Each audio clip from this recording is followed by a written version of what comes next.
So this will be episode number 2, and we'll call these videos the pause because this is about menopause. So my name is Tiffany. I'm 52. I'll be 53 this year.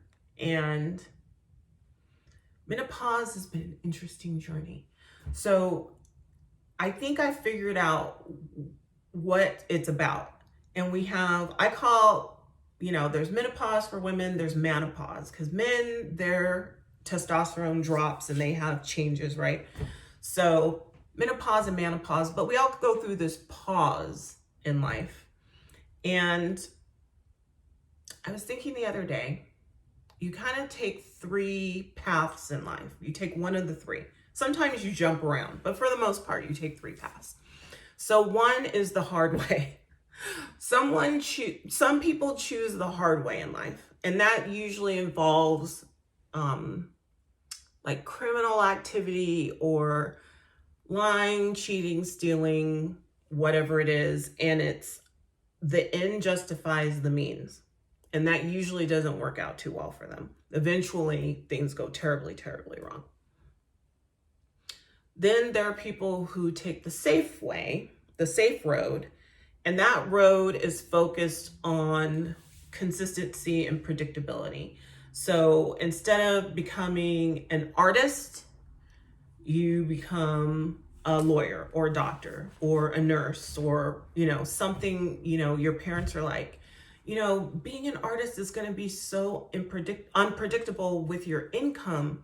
You need to do something, solid. And that's why parents push their kids. I think there is status, but there's also this idea of, as parents, you want to make sure that your kids are going to be healthy, safe, well taken care of when you're gone. You know that you're not going to be around forever to help them, to support them, to help fix their problems. And so you want to make sure that they'll be in good shape.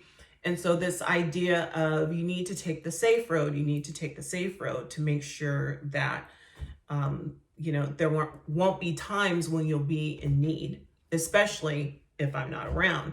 And the safe road doesn't discriminate against talent, ingenuity, hopes, dreams. And I think we get very envious of people who do follow their dreams because that's what we all want to do, but not all of us have the gumption to do that.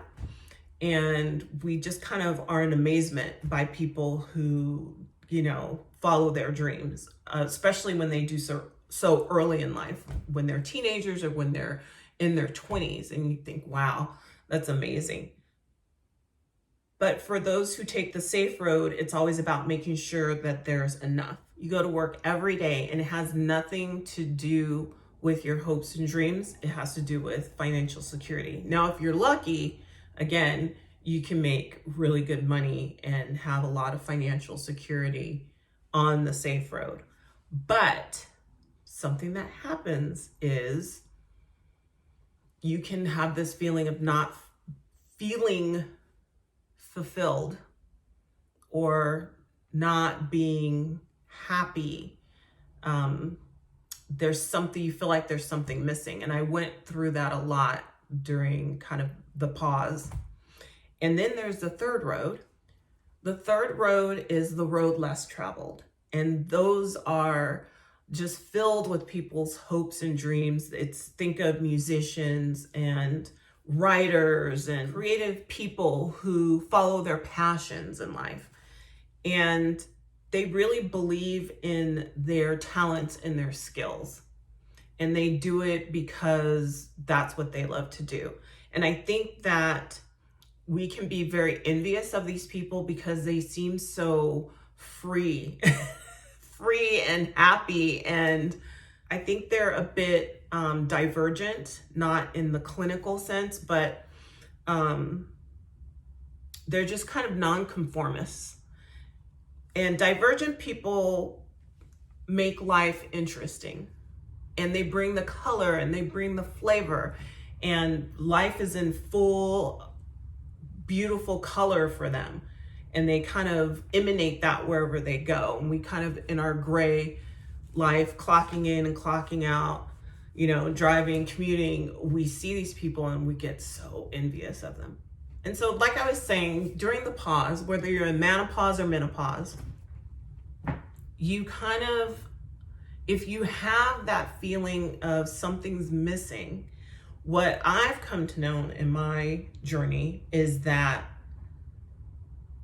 it was this feeling of that I wasn't living my purpose. Like I didn't know what I should be doing because I didn't know what I wanted to do.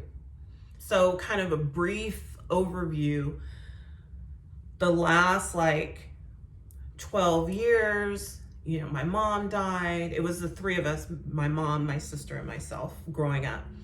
And my mom died, and then I had an uncle die, another uncle died, then my sister died most recently. And that was the one where, and it was, menopause, COVID, my sister passed away. And as I was processing that grief, I was like, why am I still here? Like, why?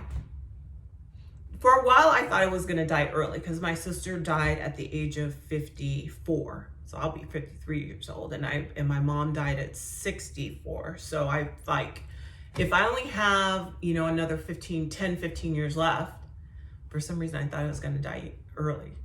What is it that I want to do? And I kept thinking, and then I started to get frustrated because I realized I didn't know what I wanted. So how can I move toward it if I don't know what I want? And it kind of, the grief and menopause and I wouldn't say a midlife crisis, but a pause and just trying to figure out what's my purpose? Why am I still here? What should I be doing? What do I want to do? And that's kind of what started me on this long journey.